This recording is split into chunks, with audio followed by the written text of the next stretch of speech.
friends. Welcome back to Coffee, Crochet, and Conversation. Grab your cup, grab your project, grab your cat, whatever keeps you grounded, because it's time for our weekly cozy chaos. So, quick check-in for me. The project is technically still going, but at a snail's pace, like the kind of snail that stops halfway through the race to question all of its life choices. The running's still happening too. My legs are just sending daily protest letters about it.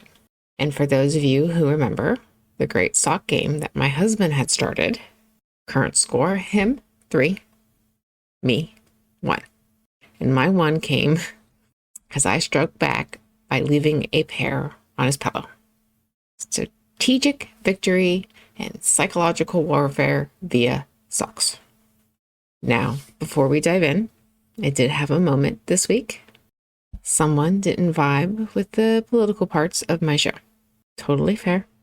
I replied with respect and facts, because that is the energy I want to keep here. We don't have to agree, but we do have to be respectful. So just a quick reminder to every old listener and a heads up for my new ones. Every episode has sound cues, and on YouTube, there's photo cues. That way, if you want to skip a section, like my Bruise News, or even my Shuffle Happens, or my Stitch Happens, which I don't know why you would want to skip that, because that's the funny part. Either way, if any of it's not your cup of, well, brew, cozy chaos is customizable, but it is not made to order. Bruise News is not about chasing whatever shiny headline is screaming the loudest. It's about slowing down and looking at what actually matters, what the actual facts are after noise fades. A lot of headlines are misconstrued to get your attention, get you riled up, and then 2 weeks later, when the facts actually come out, they've moved on. I try to focus on those facts. Anyway, this week's episode title is Meant for This, or Just a Joke, which honestly came straight out of one of those moments. You know, when you get totally called to create something, a podcast episode, a blanket, a plushie, and 5 minutes later, you're like, oh wait, maybe I'm the punchline of a joke. You know, like the dream where you're the only one naked and everyone else just knew it was dress code optional. So let's talk about that little gremlin that lives rent-free in most of our heads. Imposter syndrome. You know the one. It doesn't need water or a midnight snack to activate. It activates anytime you start caring deeply about something. Basically, it's that voice that goes, "Who let me in here? I'm not qualified." Even though, spoiler alert, you absolutely are. It's your brain trying to gaslight you into thinking you somehow tricked everyone into believing you're a capable, functional human being. Heads up, Sky's doing her weekly mom's recording, I don't care, run amok. Anyway, fun, right? And I'm definitely not alone here. Back in the late 70s, psychologists Pauline Clance and Susanna Amis first studied imposter syndrome. And research since then shows up that up to 70% of people experience it at some point in their lives. That's 7 out of 10 of us are walking around with that gremlin whispering, "Now you have no idea what you're doing." Even people at the top of their game feel it. Famous author Maya Angelou once said, "I have written 11 books, but each time I think, uh-oh, they're going to find me out now." If Maya freaking Angelou can feel like a fraud sometimes, maybe the rest of us can, I don't know, unclench a little. The best way I can describe it, it's like walking into a fast food joint in a movie, you know, and you see the golden arches, but they're flipped upside down. You know what it's supposed to be, but something just feels off. That's imposter syndrome. You belong there, but your brain insists the sign's upside down. Now, for creators, or honestly, just humans with, our big squishy feelings, it's especially tricky. You feel this deep pull to make something, and you do put a piece of yourself in everything you make, and then you share it, and then bam, right behind it comes that fucker Earl, self-doubt. It's like your soul says you were meant for this, and your brain immediately replies. Or you could just be a well-dressed disaster, or a disaster badly dressed.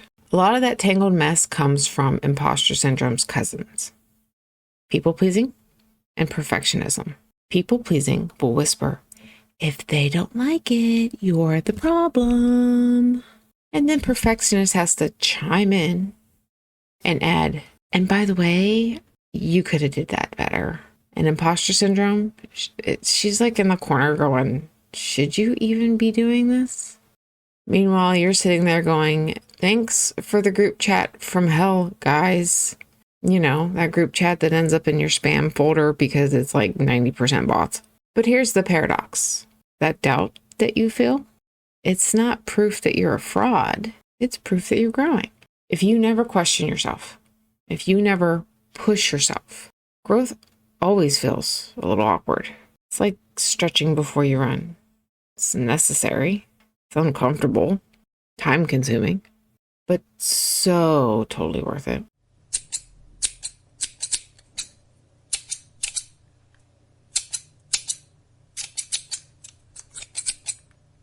All right, my people, time for what I'm sure most of you probably tune in for.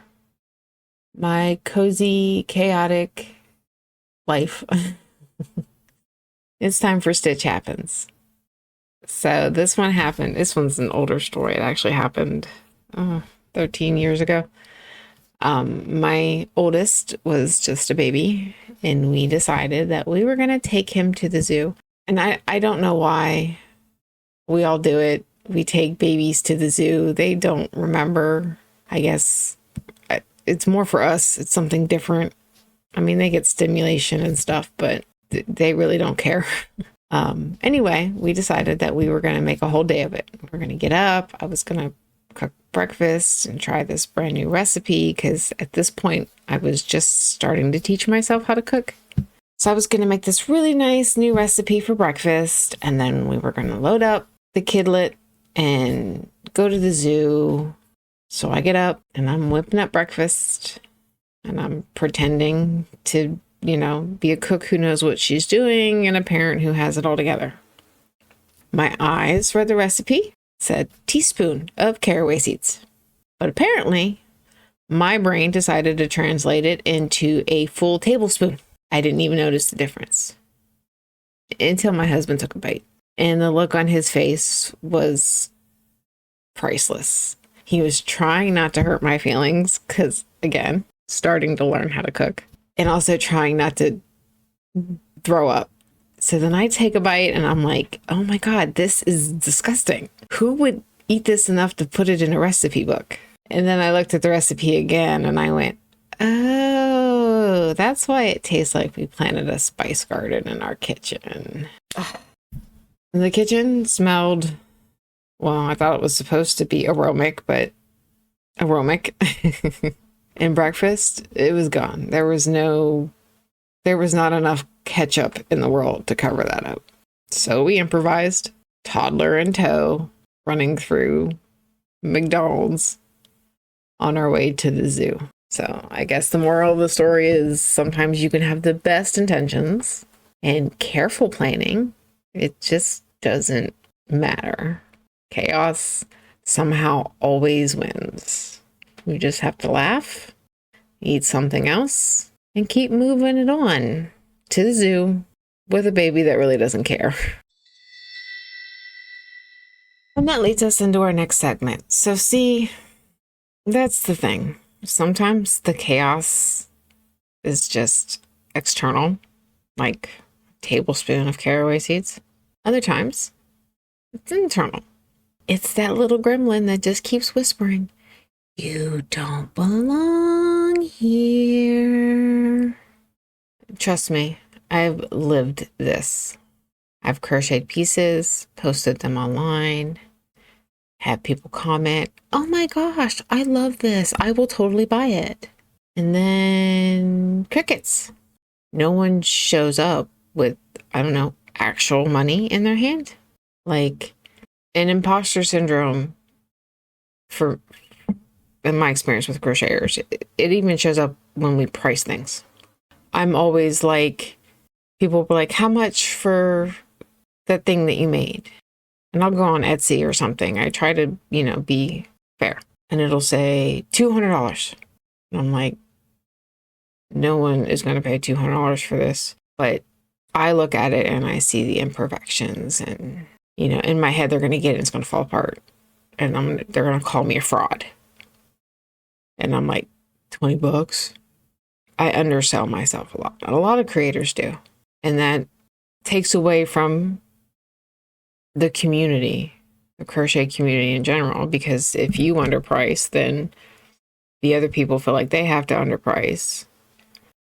Somebody said, I'm like, well, it only took me an hour. And they're like, well, that's still an hour of your life. Are you not worth at least minimum wage? And it's not a minimum wage job. It's a trade. It's a talent that not everyone can do. But my head's like, oh, anybody can watch a YouTube video and learn how to do it, so you can't charge. I've had people ask for custom things, and I don't think I'm good enough to ask for like a $25 deposit or something. So I go out and I buy the yarn and the stuffing and all the supplies, and I make it.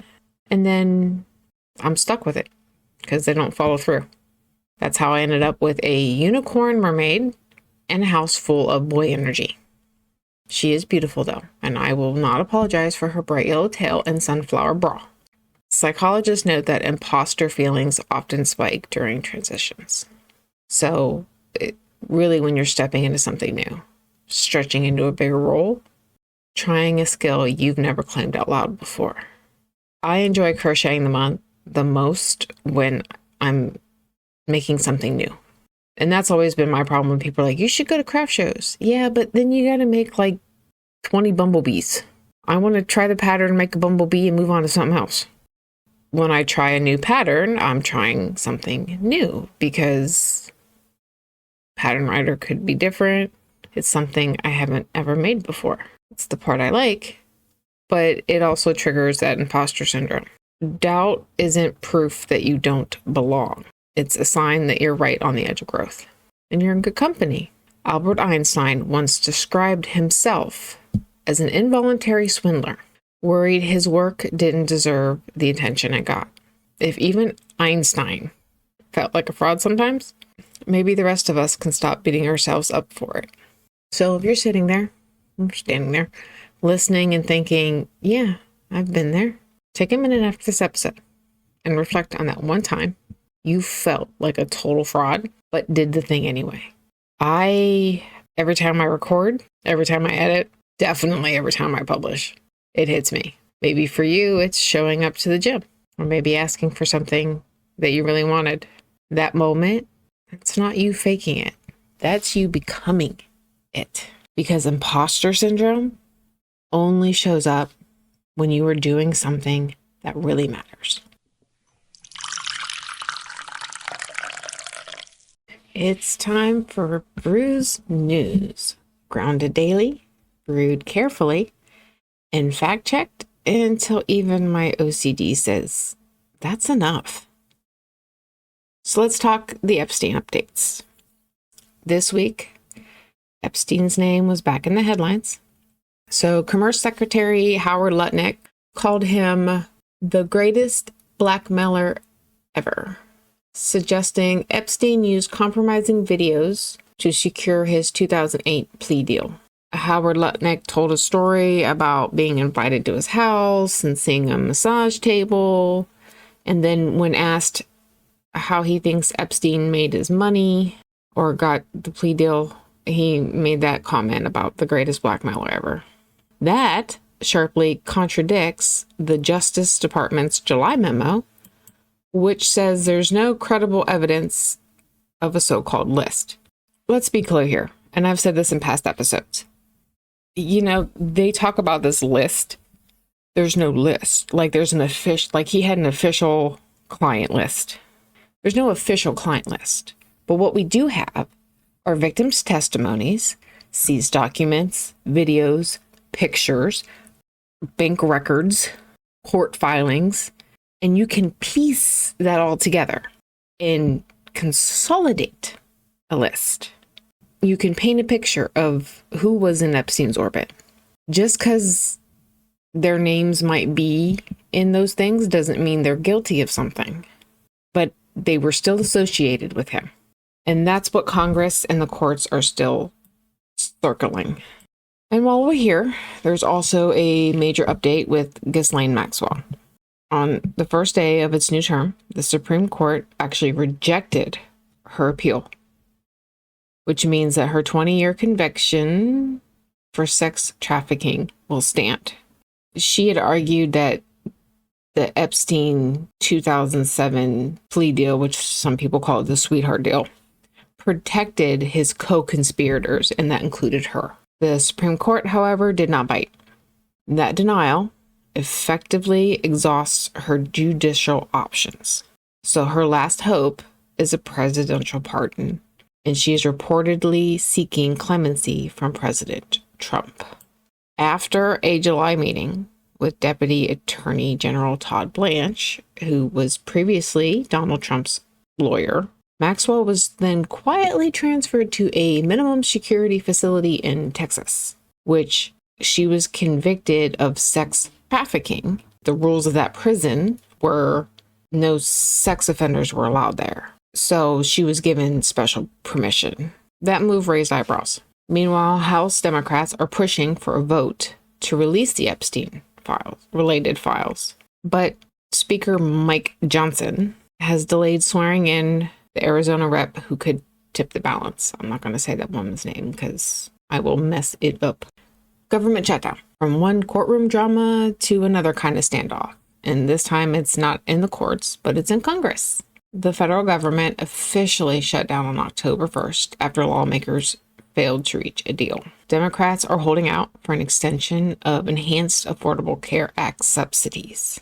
Without those subsidies, premiums could more than double. They would actually rise by about 114% on average for millions of Americans. Republicans, led by President Trump and Speaker Mike Johnson, argue those subsidies should be debated separately and are framing the standoff as a Democrat shutdown. Democrats counter that MAGA leadership is twisting the narrative since Republicans control both chambers of the House and the White House. And here's a little extra sip. The judiciary is still operating, but only through October 17th. They're using leftover fee balances. So whenever you if you file something with a court, like a lawsuit or something, you have to pay a fee. They're using those fees. After that is used up, even the courts could start to feel the pinch.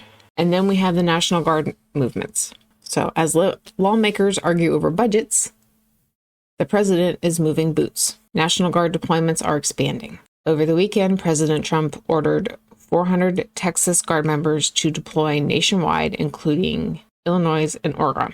This following earlier deployments in Los Angeles and Washington, D.C., plus requests from Republican governors in Louisiana and Missouri. Democratic governors in states like California and Oregon are pushing back, citing legal challenges under the Posse Comitatus Act. A federal judge in California already ruled that the LA deployment was unlawful, and the Oregon courts have blocked similar moves. Illinois filed a suit that led Trump to hint he may invoke the Insurrection Act if the courts keep blocking him. The pattern is clear.